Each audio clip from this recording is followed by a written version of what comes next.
Глава Ингушетии провел встречу с директором Акбаш Холдинг Акбаши Гюрханом и его помощником Бейбити Сапаралы.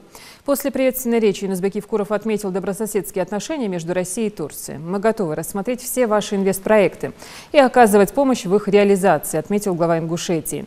Директор Акбаш Холдинг, в свою очередь, поблагодарил за теплый прием, добавив при этом, что самая основная причина, по которой он прибыл в республику, это дружба между нашими народами. Холдинг занимается производством и поставкой товаров, используемых практически во всех сферах жизнедеятельности человека. Турецкие предприниматели готовы открыть в Ингушетии совместное производство.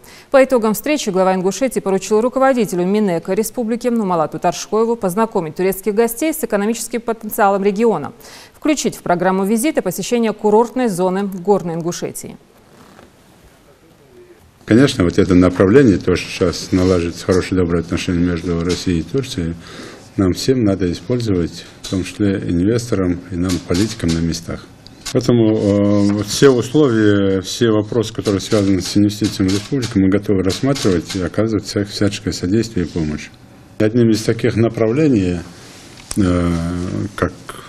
где инвестор реально может и заработать, и без особых там своих вложений заходить, это принятие на себя, на управление существующих наших производств. Или же с нуля создавать свои производства. Поэтому разные условия есть. Я готов послушать ваши предложения, и давайте включимся, поработаем в этом направлении.